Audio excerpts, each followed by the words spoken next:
I present the budget for 24-25. Budget आ गया है भैया, मैडम ने बजट पेश कर दिया है। लगातार 7वां बजट था, रिकॉर्ड बना दिया है मैडम ने। बहुत बहुत जोरदार तालियां हैं मैडम के लिए। ठीक है, वीडियो में किसको मिला है झुंझुना और किसको मिला है टैक्स में बहुत कुछ, उसके बारे में करेंगे बात। एकदम सटीक विश्लेषण है, एकदम कटाक्ष वाला विश्लेषण है। अच्छा लगे चाहे बुरा, वीडियो पूरा देख करके जाइएगा। वीडियो पर लाइक भी करिएगा और अपने कमेंट्स भी लिखिएगा। ठीक है, चाहे आप जिस भी पार्टी से हो, जिस भी दल से हो, लेकिन जो सच्चाई है वो सच्चाई है। इसलिए हिम्मत करिए और बर्दाश्त करिए वीडियो को। चलिए बात करते हैं कि बजट में क्या क्या बातें हुई और पूरी तरीके से बात करते हैं। देखिए, बहुत सारी ऐसी चीज़ें हैं जो आपको न्यूज़ में पढ़ने के लिए मिल जाएंगी। किस किस सेगमेंट में क्या क्या अलॉटमेंट हुआ। हम बात कर रहे हैं सिंपल इन्वेस्टर और ट्रेडर के लिए कि इन्वेस्टर और ट्रेडर को क्या मिला, कुछ मिला या कुछ गया, आपको मिला या आपने दिया, इसके बारे में बात करेंगे। हम बात करेंगे एक कॉमन मैन जो नौकरी करता है उसको क्या मिला, जो टैक्स भरता है उसको क्या मिला, जो सरकारी नौकरी करता है उसको क्या मिला और जो प्राइवेट नौकरी करता है उसको क्या मिला। वैसे तो कई सारे मायनों में मैं बात करता हूँ, ये वीडियो ऐसी बातें हो रही हैं, तो इसमें मैं बताना चाहता हूँ कि ये बजट टैक्स पेयर के लिए कुछ ऐसा ही है जैसा कि लोग, मैंने मीम पढ़े उसमें बता रहा हूँ, जैसा कि लोग कह रहे हैं कि मध्य प्रदेश, उत्तर प्रदेश और गुजरात के जो गवर्नमेंट के वोटर्स हैं, जिन्होंने बीजेपी को वोट दिया है, जैसे वो बजट में देख रहे थे कि हमको कुछ मिलेगा, हमको कुछ मिलेगा, हमको कुछ मिलेगा, लेकिन बिहार और आंध्र प्रदेश को बहुत कुछ मिल गया। वैसे ही ये बजट उन टैक्स पेयर्स के लिए भी वैसा ही है कि अब हमको कुछ मिलेगा, अब हमको कुछ मिलेगा, अब हमको कुछ मिलेगा। लेकिन टैक्स पेयर्स के लिए इस बजट में कुछ ऐसा नहीं है जिससे कि टैक्स पेयर इस बजट की खुशियां मना पाएं कि हाँ चलो इस बजट में हमारे लिए ये बेनिफिशियल है। और इन सब के बाद हम बात करेंगे कि सरकार को क्या मिला एक ट्रेडर और इन्वेस्टर की वजह से।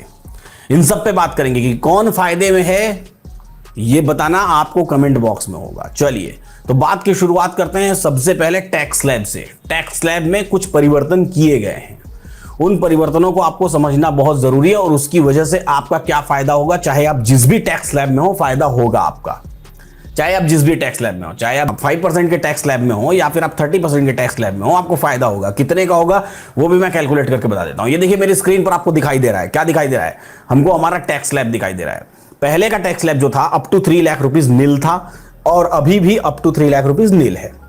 दूसरा, पहले एक स्लैब था 3 से लेके 6 लाख रुपए तक का, जहां 5% टैक्स लगता था। अब वो स्लैब है 3 से लेके 7 लाख रुपए तक का, जहां पर आपको 5% टैक्स लगेगा। पहले एक स्लैब था 6 से लेके 9 लाख रुपए तक का, जहां पर 10% का टैक्स लगता था। अब ये स्लैब 7 से लेके 10 लाख रुपए तक का है, जहां पर 10% टैक्स लग रहा है। पहले का स्लैब 9 से लेके 12 लाख तक का था, जहां 15% टैक्स लगता था। अब वो टैक्स स्लैब 10 से लेके 12 लाख का है, जहां पर 15% का टैक्स लग रहा है। यानी कि एक छोटा सा परिवर्तन किया गया। उस परिवर्तन की वजह से आपके ऊपर क्या फर्क पड़ेगा, इसको समझने की कोशिश करिए। अगर सपोज करिए सारे डिडक्शंस की बात अभी मैं नहीं कर रहा हूं, सपोज करिए सिंपल आप 10 लाख रुपए अर्न कर रहे हैं, क्योंकि 10 लाख रुपए ही कॉमन है जहां पर वो चेंजेस हुए हैं।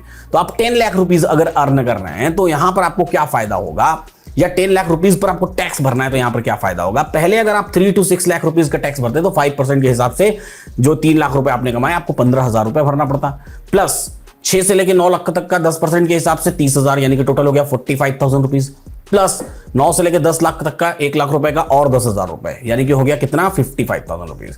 15,000 वहां, 30,000 यहां, 45 और 15,000 यहां, 55 नहीं 60,000, टोटल 60,000 रुपीज आप टैक्स भरते हैं। अब कितना भरेंगे, सेम 10 लाख रुपीज पर। 3 से लेके 7 लाख तक का 5% के हिसाब से 20,000 रुपीज।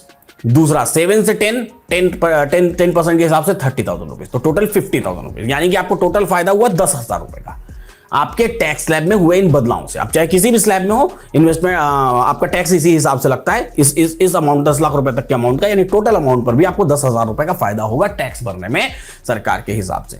तो टोटल 10,000 रुपए ये, और साथ ही साथ पहले स्टैंडर्ड डिडक्शन 50,000 रुपीज पर 10% का होता था, तो 5,000 रुपीज आपका होता था।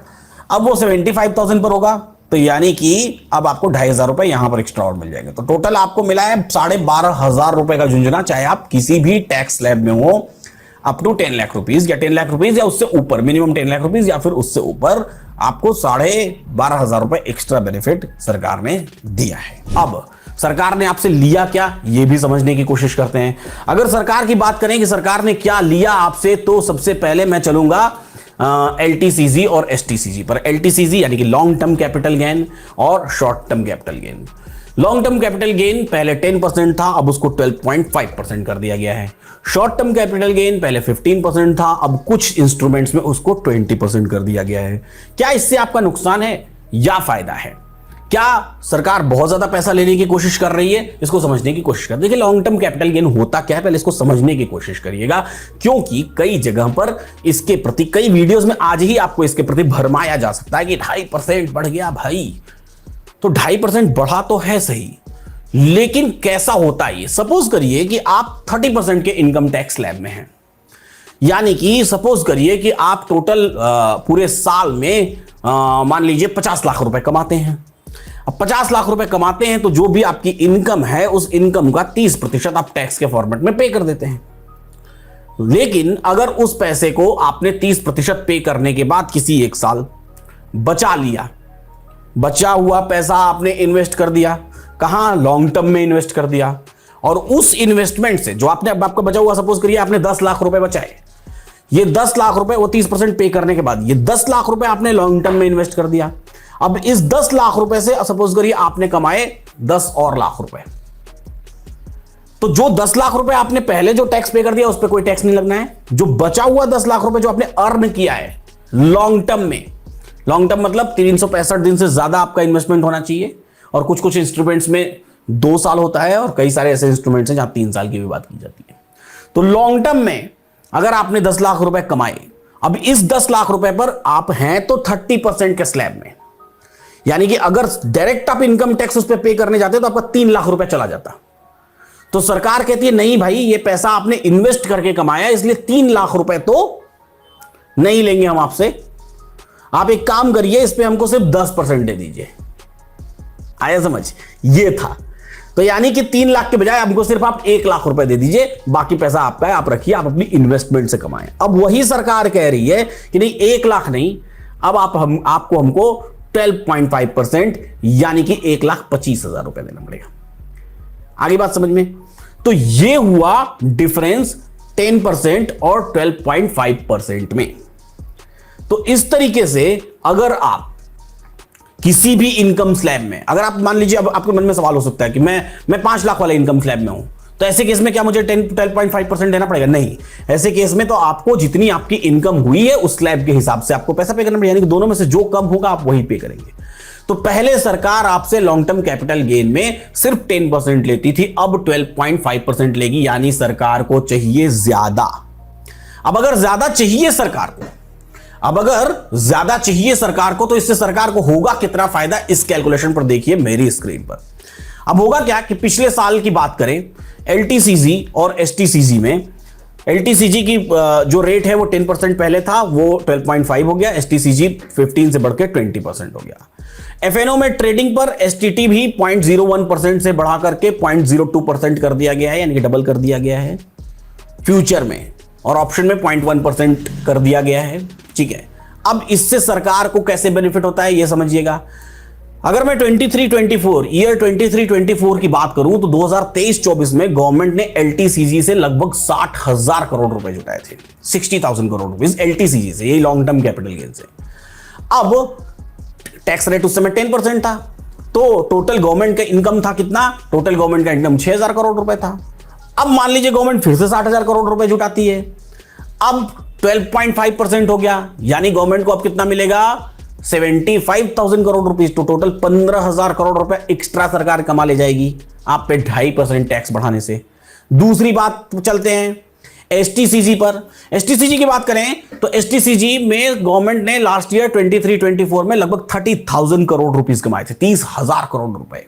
अब बात करें कि गवर्नमेंट ने इसको बढ़ा के 15% से 20% कर दिया, तो सपोज करिए फिर से 30,000 करोड़ रुपए गवर्नमेंट कमाती है, तो इस बार गवर्नमेंट 4,500 करोड़ की 6,000 करोड़ रुपए कमा लेगी। तो यानी कि गवर्नमेंट ने यहां भी अपनी कमाई बढ़ा दी। अच्छा, आपकी कमाई घट गई, गवर्नमेंट की कमाई बढ़ गई। आपकी कमाई उतनी है, आपके टैक्स के कारण गवर्नमेंट की कमाई बढ़ गई। अब आते हैं एफएनओ ट्रेडिंग पर एसटीटी के बारे में। एफएनओ ट्रेडिंग पर एसटीटी के हिसाब से गवर्नमेंट को कितनी कमाई बढ़ेगी ये भी समझने की कोशिश करते हैं। 2023-24 में एफएनओ में 10,000 करोड़ रुपीस लगभग गवर्नमेंट ने एसटीटी से कमाए थे। अब एसटीटी की दर थी उस समय 0.01% और ट्रेडिंग वॉल्यूम लगभग 1 लाख करोड़।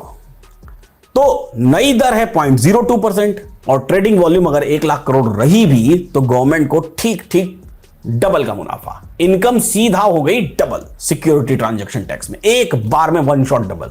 आपकी सैलरी वैसे एक साल में कितनी बढ़ती है? 5%, 10%, 15%? वो आप कमेंट बॉक्स में लिखिएगा। अच्छा, तो अब बात करते हैं इन सब के कंक्लूजन के बारे में। तो कंक्लूजन ये रहा कि भाई आप जो पैसा अपनी मेहनत की कमाई से कमाएंगे उसको आप मार्केट में इन्वेस्ट करेंगे, मार्केट में इन्वेस्ट करके उस पैसे से आप पैसा कमाएंगे। उस पैसे पर जो पहले आप टैक्स देते थे वो टैक्स अब सरकार को कम लग रहा था, इसलिए सरकार ने उस टैक्स को बढ़ा दिया, यानी कि टैक्स पेयर को अब ज्यादा टैक्स पे करना पड़ेगा। ठीक है, ओवरऑल जो इनकम टैक्स पेयर है उसको सरकार ने एक 10,000 रुपए का झुंझुना पकड़ा दिया है। चाहे आप किसी भी टैक्स स्लैब में हो, किसी भी टैक्स स्लैब में मतलब 10 लाख रुपए या उससे ज्यादा की इनकम करते हो तो आपको 10,000 रुपए का एक झुंझुना पकड़ा दिया गया। 10,000 रुपए लेके आप इसको एंजॉय करिए भाई, ऑब्वियस सी चीज है। ठीक है, अच्छा, और गवर्नमेंट अपनी कमाई के मामले में जो आप इंट्राडे ट्रेडिंग करते हैं वहां पर जो आपके सिक्योरिटी ट्रांजैक्शन टैक्सेस लगते हैं, चाहे आप प्रॉफिट करें लॉस करें, इस बात से गवर्नमेंट को कोई फर्क नहीं पड़ता है।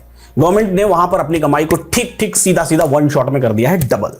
तो अब आप बताइए कि आपको कैसा लगा एज अ इन्वेस्टर और एज अ ट्रेडर ये वाला बजट, क्योंकि इस बजट में सबके लिए कुछ ना कुछ तो है। क्या है वो तो आप कमेंट बॉक्स में बताइए। फिलहाल मेरी तरफ से इस बजट में बिना कुछ ज्यादा कहे, बिना कोई क्रिटिसिज्म किए या फिर बिना कोई ज्यादा प्रेज किए, फिलहाल इतना ही। इस वीडियो को लाइक